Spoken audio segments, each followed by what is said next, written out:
Haleluya, mtu wa Mungu, ni kwa wakati mwingine ambao Mungu ametupa kibali tuendelee kuzungumza, tujadili ni namna gani ambavyo Mungu alitaka tuishi. Sala ya Maria sio maombi. Sala ya Maria sio maombi tuliotakiwa kuomba. Sala ya Maria sio maombi tuliotakiwa kuomba.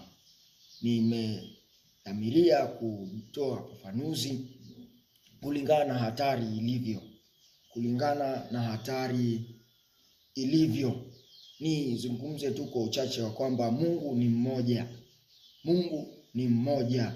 Tukisoma Kutoka 20 mstari wa kwanza mahali fulani kumekuwa na namna ambayo watu wakiomba mpaka wamwambie Maria tuombee sisi wakosefu. Unakubali kwamba wewe ni mwendelevu wa ukosefu. Biblia inasema Kutoka 20 akanena maneno haya akasema, mimi ni Bwana Mungu wako niliyekutoa katika nchi ya Misri, katika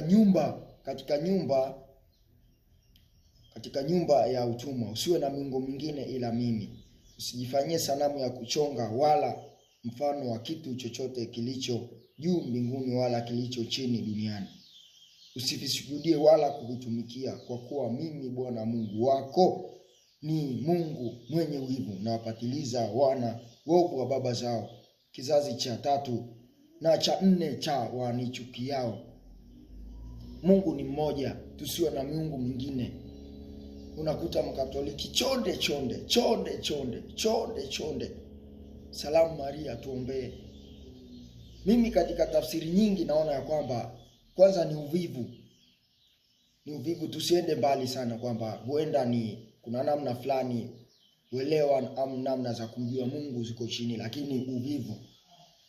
Of course huyu Maria wanayemuomba angekuwa hai, ukampigia simu kwamba Bwana niombee nimeshindwa, walau ingeleta tija. Ila katika tafsiri nyingine inaonekana kwamba ni mvivu kumwendea Mungu.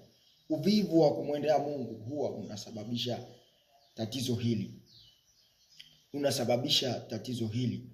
Uvivu wa kumwendea Mungu unasababisha wewe ujaribu kumuomba mtu mwingine akuombee. Kwa nini usisimame mwenyewe kuomba, kuhitaji uwezo wa Mungu kugeuza, kubadili mtazamo na fikra zako? Kwa nini usisimame wewe mwenyewe?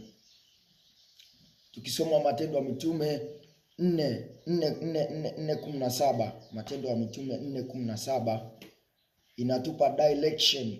Mungu alitaka tumwabudu kwa sura ipi?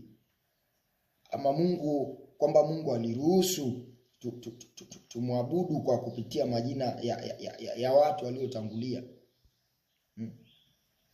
Nasema Matendo 4:12 nasema, wala hakuna wokovu katika mwingine awaye yoyote.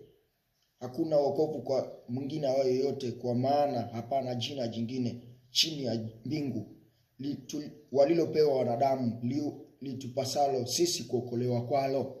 Hakuna jina lingine isipokuwa jina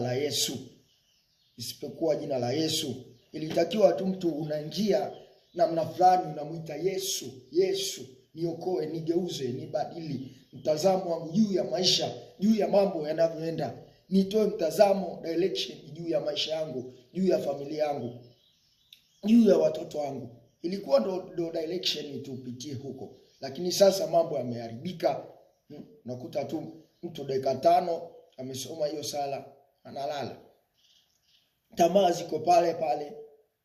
Uchafu wa kila namna umemshika mtu, lakini amegoma kugeuka. Ameshika kifungu hicho. Hakuna mawasiliano yoyote katika muombaji wa sala ya Maria na huyo Maria mwenyewe. Hakuna. Narudia tena kauli ya kwamba hakuna mawasiliano yoyote kati ya Mkatoliki anayesali Maria na huyo Maria mwenyewe. Hamna.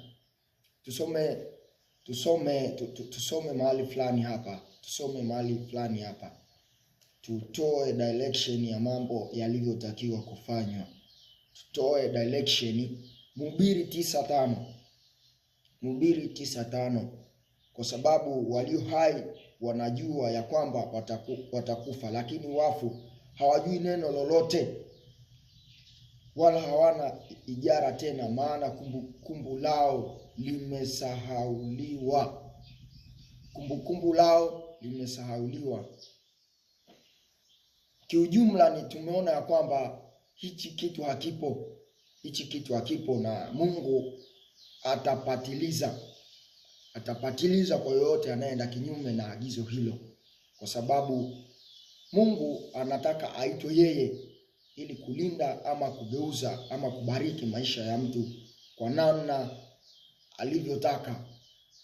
Nizungumze tu kwa uchache, muda mwingine tukipata muda tutaenda kudadafua kwa undani zaidi ni jinsi gani Mungu alitaka tuishi, tuenende katika imani kwa sura ipi. Neema ya Kristo Yesu iwe pamoja nao ulioshiriki neema au baraka hii katika jina la Yesu Kristo. Amen.